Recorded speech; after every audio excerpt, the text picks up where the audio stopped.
people think, look, I'm basically a good person, so I can go through life. I don't like the good person label, by the way. I have a problem with that. But that's what I think a lot of people think. Yeah. And, I'll do my best. And sometimes my best. We had this kind of, you said this very rightfully, that, we often say, when we interact or experience people behaving badly, I always say, they're doing their best. And you are quick to point out, yes, but their best is not so great. But the point is... Actually, I say, as pitiful as that may be. Exactly. It's their best. Yes.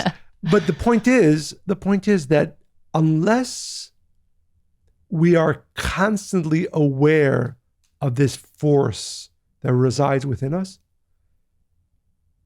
we will go through life often getting worse and having no awareness of that at all.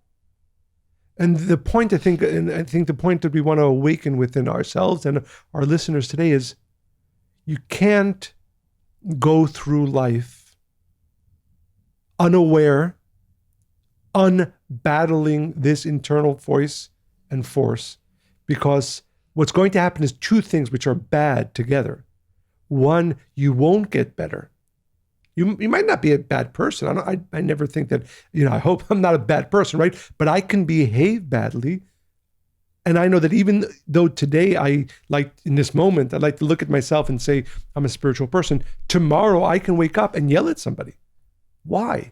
Not because I suddenly became a bad person, but because there is this force. And by the way, and this is the other thing which, as the Kabbalists point out, in order to allow for free will, that means that your positive inclination, which is your soul, your essence, and your negative inclination has to be equal, right? Because if there was any variation, if you were, let's use numbers, 10 on the scale of spiritual and good, and 8, that other force was at an 8, you'd be winning all the time.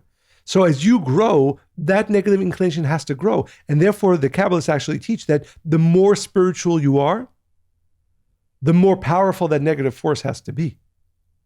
Which again, I think is both counterintuitive to many people. That's interesting. And something we don't think about. So there is no... Because people often say, wow, I'm doing all these things, I'm trying to be spiritual, and things have never been more difficult. Okay, I don't like that conversation, but right. No, but it's a farce. It's not true at all. But I think that we underestimate exactly what we're talking about today. And what that means is that for you and for me, and for every one of our listeners equally, we are all capable tomorrow morning and wake up and do something negative. And I think, again, I think this is something that needs to be contemplated, because this is at the core of where we all go wrong. Not having enough of both an awareness and appreciation for this negative inclination that is going to reside within us.